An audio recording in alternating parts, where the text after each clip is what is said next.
আসসালামু আলাইকুম। সংবাদে আপনাদের সবাইকে স্বাগত জানাচ্ছি। আমি ফিরোজ তোহা। শুরুতেই সংবাদ শিরোনাম। বাংলাদেশের সর্বশেষ গুরুত্বপূর্ণ আপডেট সংবাদে আপনাকে স্বাগত। শুরুতেই সংবাদ শিরোনাম, এরপর বিস্তারিত। শুরুতেই জানিয়ে দিব, অপারেশন ডেভিল হান্ট, আরও 1347 জন গ্রেপ্তার। গত 24 ঘন্টায় সারা দেশে অপারেশন ডেভিল হান্ট পরিচালনা করে আরও 1347 জনকে গ্রেপ্তার করেছে আইন শৃঙ্খলা বাহিনী।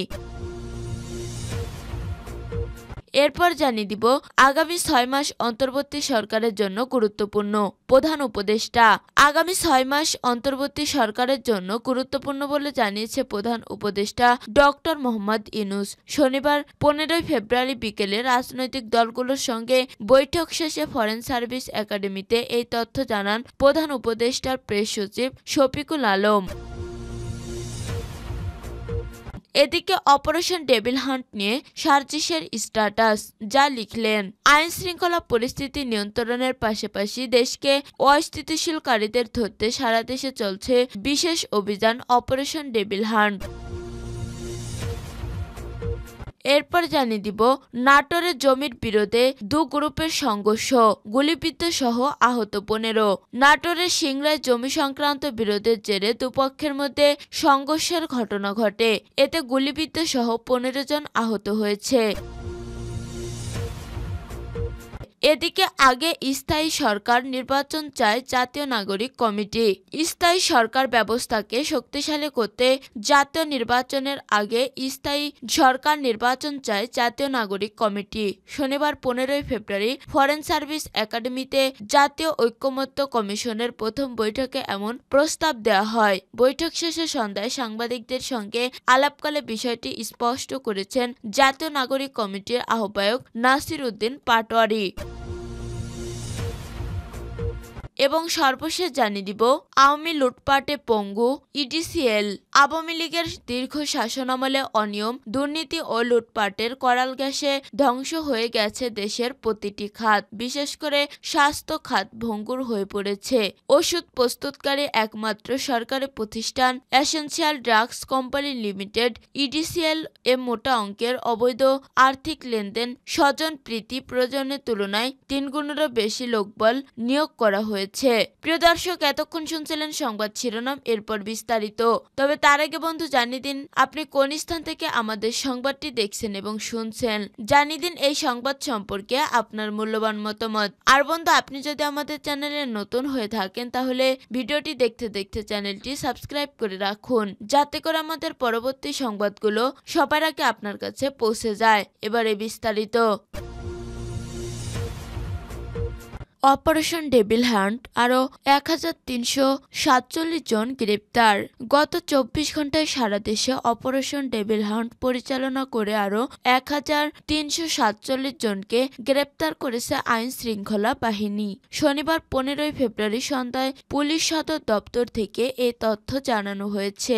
পুলিশ হেডকোয়ার্টার জানায়, গত একদিনে অপারেশন ডেভিল হান্টে 477 জন এবং অন্যান্য মামলা ও ওয়ারেন্ট মূল্যে 870 জন সহ মোট 1347 জনকে গ্রেপ্তার করা হয়েছে।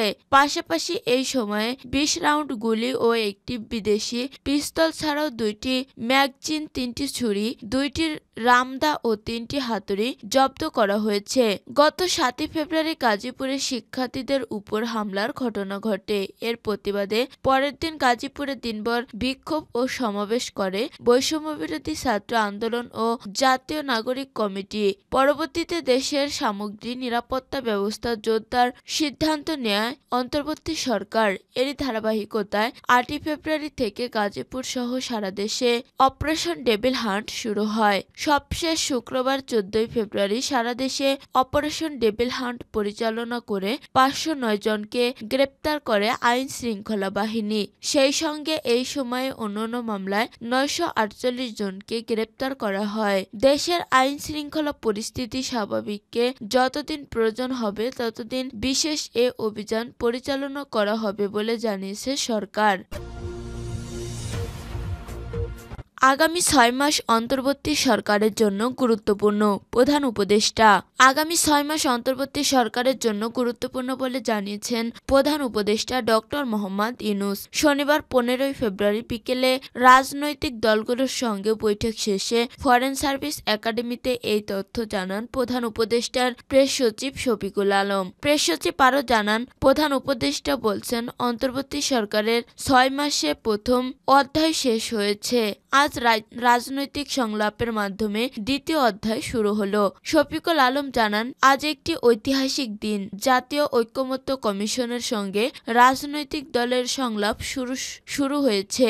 বলা যায় এটা প্রস্তুতিমূলক সভা। এর আগে বৈঠকে বিএনপি মহাসচিব মির্জা ফখরুল ইসলাম আলমগীরের নেতৃত্বে 6 সদস্যের প্রতিনিধি দল এবং জামাতে ইসলামীর সেক্রেটারি জেনারেল মিয়া গোলাম পরোয়ারের নেতৃত্বে 5 সদস্যের প্রতিনিধি দল অংশ নেয়। এছাড়া বৈঠকে আরও যেসব রাজনৈতিক দলের নেতারা রয়েছেন, লিবারেল ডেমোক্রেটিক পার্টির এলডিপি চেয়ারম্যান কর্নেল অবসরপ্রাপ্ত অলি আহমেদ, নাগরিক ঐক্যের সভাপতি মাহমুদুর রহমান মান্না, জাতীয় পার্টির জাফর মোস্তফা জামাল হায়দার, বিজেপির চেয়ারম্যান আন্দালিব রহমান পার্থ, বাংলাদেশ এলডিপির চেয়ারম্যান শাহাদত হোসেন সেলিম, ইসলামী আন্দোলনের প্রেসিডিয়াম সদস্য সৈয়দ মোহাম্মদ মুসাদ্দেক বিল্লাহ আল মাদানী, এবি পার্টির চেয়ারম্যান মুজিবুর রহমান মঞ্জু, গণ অধিকার পরিষদের সভাপতি নুরুল হক নূর, গণফোরামের প্রেসিডিয়াম সদস্য সুব্রত চৌধুরী, জাতীয়তাবাদী সমমনা জোট ও বাংলাদেশ লেবার পার্টির নেতারা।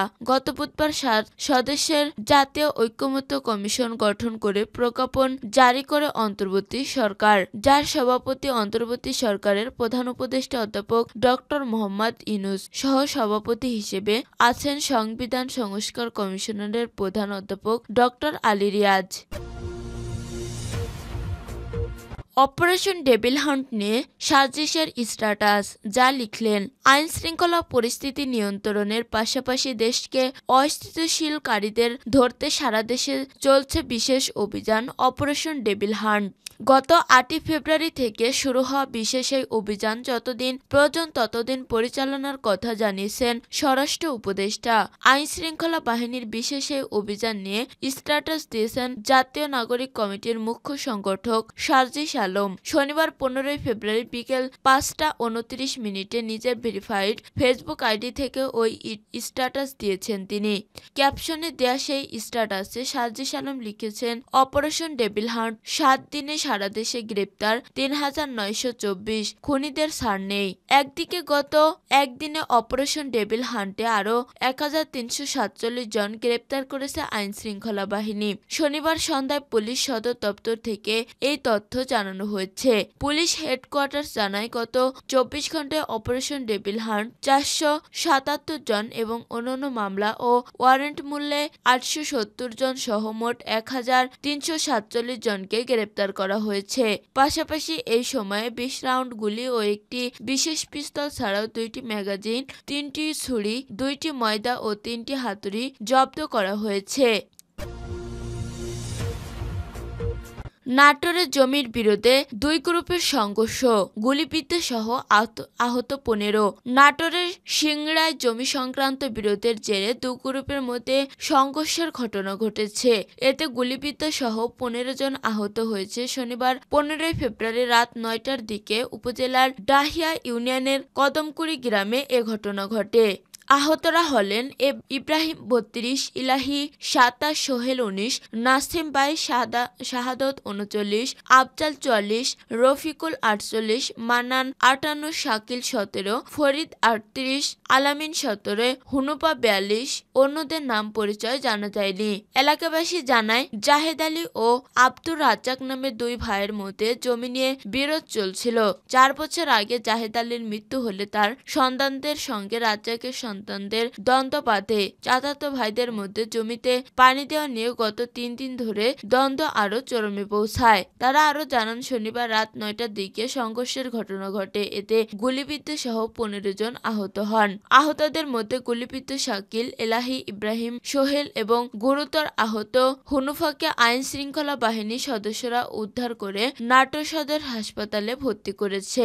আহতরা হলেন কদমকুড়ি গ্রামের মৃত জেহের আলীর পক্ষের পক্ষের লোকজন 2 নলা বন্দুক দিয়ে আমাদের উপর গুলি চালায়। সিংড়া থানার ওসি আসমাউল হক বলেন, জমি সংক্রান্ত বিরোধ নিয়ে একই পরিবারের দুপক্ষের বিরোধ চলে আসছিল। সম্প্রতি জমিতে পানি সেচ দেওয়াকে কেন্দ্র করে সংঘর্ষের ঘটনা ঘটে। এতে এক পক্ষের ছররা গুলিতে অপর পক্ষের কয়েকজন আহত হন। আহত কয়েকজনকে সদর হাসপাতালে পাঠানো হয়েছে। অভিযোগ উঠা ব্যক্তিরা পলাতক রয়েছে। বিষয়টা তদন্ত করে আইন ব্যবস্থা নেওয়া হবে। পুলিশ ঘটনাস্থল পরিদর্শন করেছে। বর্তমান পরিস্থিতি স্বাভাবিক রয়েছে।